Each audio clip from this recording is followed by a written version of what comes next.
만일 땅에 있는 우리의 장막집이 무너지면 하나님께서 지으신 집, 곧 손으로 지은 것이 아니요 하늘에 있는 영원한 집이 우리에게 있는 줄 아느니라. 우리는 이 땅에서 아주 짧은 삶을 살아갑니다. 그래서 바울은 이 땅에서 우리 몸이 장막집이라고 합니다. 벽돌이나 시멘트로 지은 것이 아닙니다. 마치 가죽 장막으로 지은 것 같습니다. 그래서 금방 낡아지고 고장납니다. 그런데 그 장막집이 무너지는 날에 우리는 영원한 천국에서 영원한 집에 거하게 됩니다. 2절입니다. 참으로 우리가 여기 있어 탄식하며 하늘로부터 오는 우리 처소로 덧립기를 간절히 사모하노라.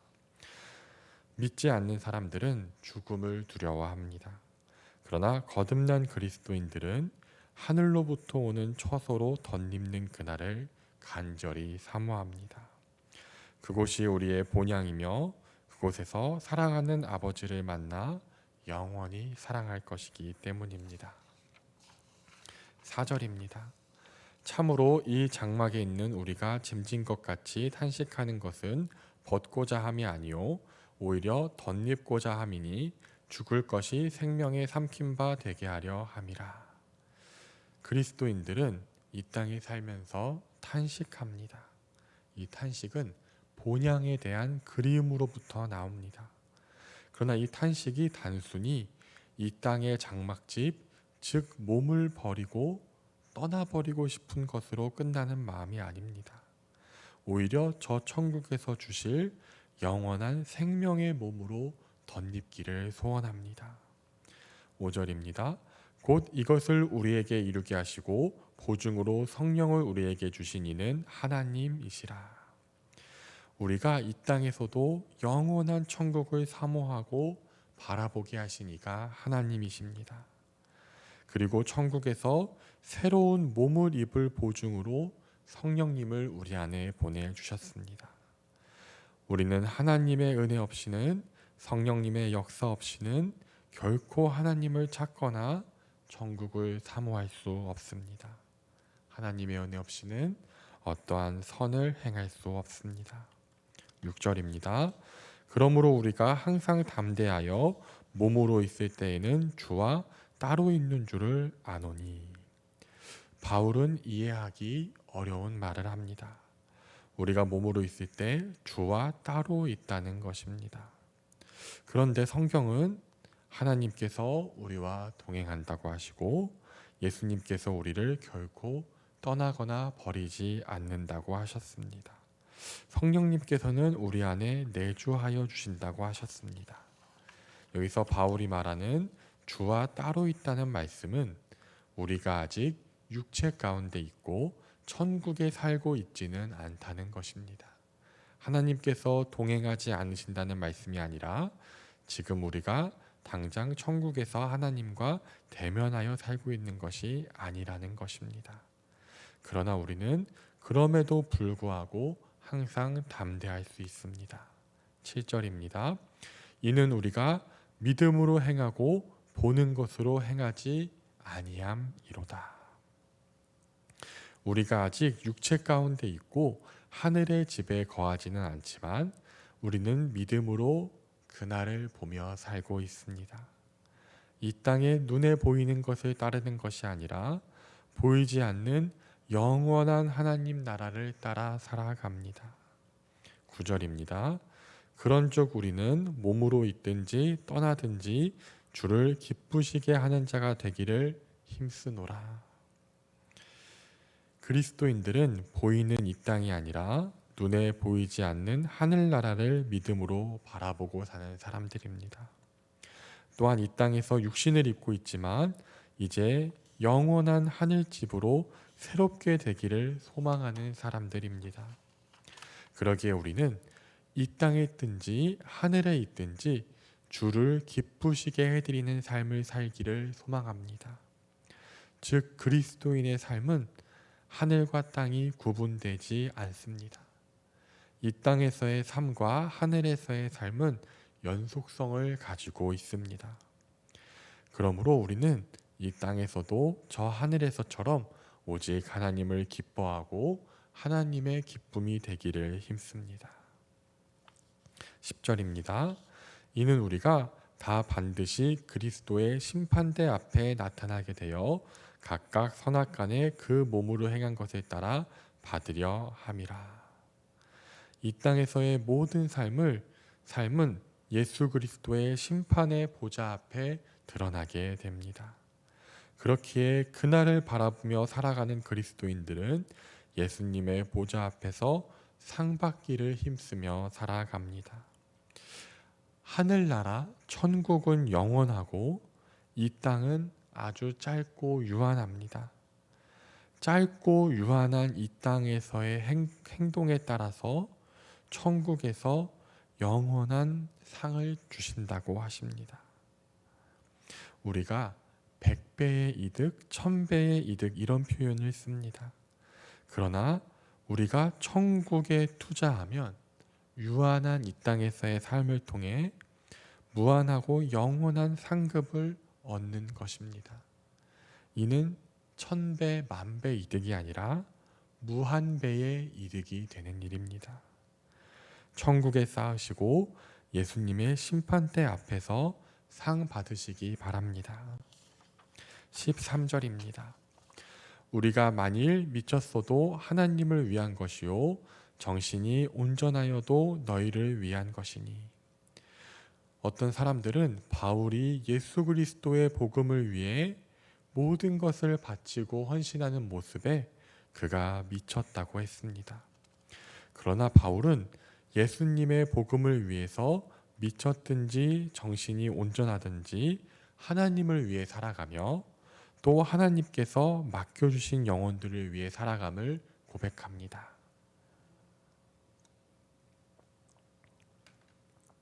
14절입니다. 그리스도의 사랑이 우리를 강건하시는도다. 우리가 생각하건대 한 사람이 모든 사람을 대신하여 죽었은즉 모든 사람이 죽은 것이라. 바울이 이렇게 미쳤다는 비방을 들으면서도 하나님을 위해 살아가며 한 영혼을 위해 살아가는 이유는 무엇입니까? 그 힘의 원동력이 무엇입니까? 바로 그리스도의 사랑입니다. 그리스도의 사랑을 깨닫자 그 사랑을 따라 살 수밖에 없게 되었습니다. 예수님은 우리를 사랑하사 우리를 대신하여 죽으셨습니다. 그리고 그리스도인들, 예수님을 믿는 모든 사람들도 모두 예수 그리스도와 함께 십자가에 달려 죽었습니다. 그리스도와 함께 죽었다는 것은 무엇을 의미할까요? 15절입니다. 그가 모든 사람을 대신하여 죽으심은 살아있는 자들로 하여금 다시는 그들 자신을 위하여 살지 않고 오직 그들을 대신하여 죽었다가 다시 살아나신 이를 위하여 살게 하려 함이라.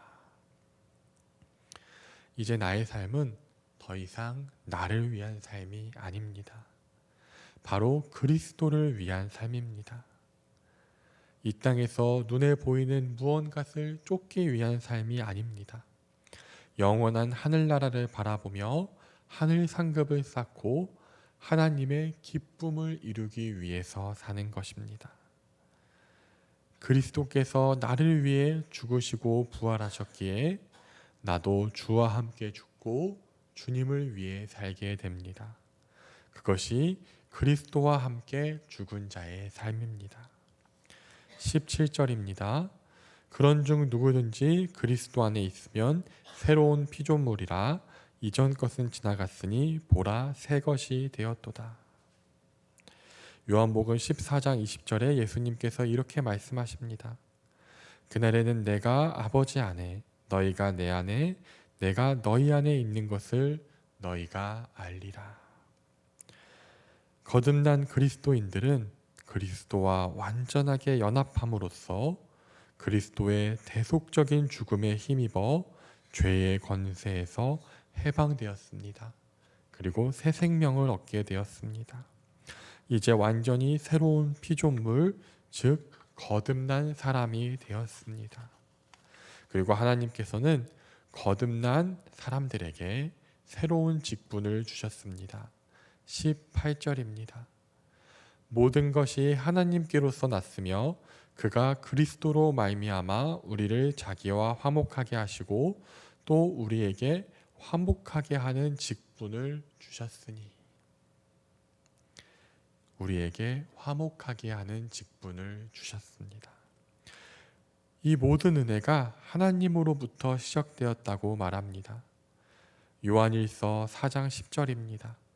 사랑은 여기 있으니 우리가 하나님을 사랑한 것이 아니요 하나님이 우리를 사랑하사 우리 죄를 속하기 위하여 화목제물로 그 아들을 보내셨습니다. 타락한 인간은 영적으로 죽은 상태입니다. 죽은 시체에게 살려달라고 부탁해야지 살려준다고 하면 절대로 살아날 수 없습니다. 그 죽은 시체에게 최소한의 성의로 눈이라도 한번 깜빡이면, 아니 손끝이라도 한번 까딱하면 살려준다고 하면 이는 불가능한 일입니다. 우리도 마찬가지입니다. 타락해서 죽은 인간에게 먼저 하나님을 찾고 사랑하면 구원해 준다고 한다면 그냥 죽으라는 것입니다. 하나님께서 먼저 창세전에 우리를 택하시고 사랑하사 예수님을 보내주셨습니다. 예수 그리스도께서는 우리를 위한 화목제물이 되어 주셨습니다.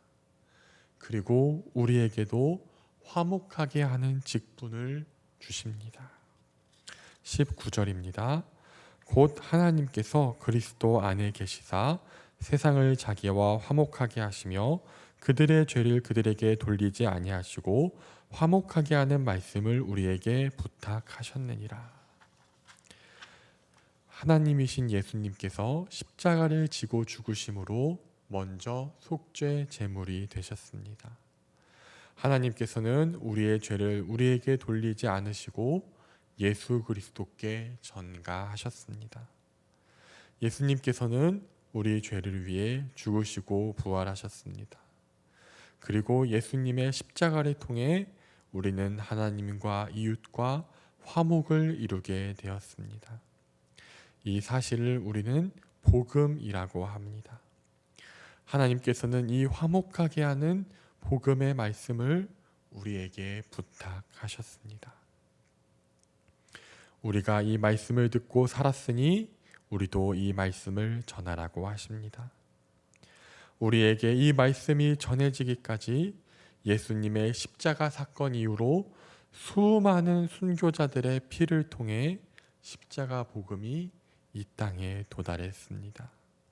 하나님께서 맡기신 화목하게 하는 말씀을 전하는 사명을 감당한 자들이 있었기에 우리도 이렇게 복음을 듣게 되었습니다. 우리는 그 모든 피에 빚진 자들입니다. 거듭난 그리스도인들이 이 땅을 살고 있지만 영원한 하늘나라를 바라보고 삽니다. 눈에 보이는 이 땅이 아니라 영원한 하늘나라를 바라며 살아갑니다. 이 땅에서의 삶을 통해 영원한 삶을 준비하는 사람들입니다. 우리가 이러한 믿음을 가지고 하나님께 나아갈 수 있는 이유는 하나님께서 나를 먼저 택하시고 사랑하시고 그 아들 예수 그리스도를 화목제물로 보내주셨기 때문입니다. 그리고 하나님께서는 우리에게 화목하게 하는 직분을 주셨습니다. 하나님과 사람을, 또 사람과 사람을 화목하게 할 수 있는 유일한 길이 누구십니까? 바로 예수님입니다. 그렇기에 우리는 예수님을 전해야 합니다. 예수 그리스도께서 우리를 사랑하사 우리를 위해서 죽으시고 부활하셨으니 우리도 그 사랑을 힘입어 화목케 하는 직분을 받습니다. 우리 모두 그 사랑을 깨달아 예수 그리스도의 복음을 힘써 전하며 영원한 천국을 바라보고 그 상급을 쌓아가는 하나님의 기쁨이 되는 우리 모두가 되시기를 기도합니다. 기도하시겠습니다. 하나님 아버지 감사합니다. 우리를 사랑하사 창세전에 택하시고 하나님의 독생자 예수 그리스도를 보내주시며 하나님의 자녀 삼아 주신 은혜에 감사드립니다. 이를 통해 우리가 하나님 나라를 바라보게 하심에 감사드립니다. 또한 우리에게 화목케 하는 직분을 주사 예수 그리스도의 사랑의 복음을 전하게 하심에 감사합니다. 주님, 우리가 그럼에도 불구하고 우리가 이 땅에 살아갈 때에 마치 이 땅에서의 삶이 끝인 것처럼 세상을 따라 살아가며 하늘보다 이 땅에서 부유하려고 살아갔다면, 예수 그리스도를 증거하기를 게을렀다면 용서하여 주시고 이제는 하나님의 말씀을 따라 살아가게 하시고 화목하게 하는 직분을 따라 살아가게 하시며 예수 그리스도의 복음을 전하게 하시고 이 땅이 아닌 영원한 하나님 나라를 바라보며 그 나라의 상급을 바라보며 그리스도의 사랑을 힘입어 유한한 이 땅에서 영원한 천국을 준비하고 살아가는 우리 모두가 되게 하여 주시옵소서. 예수님의 이름으로 기도드립니다.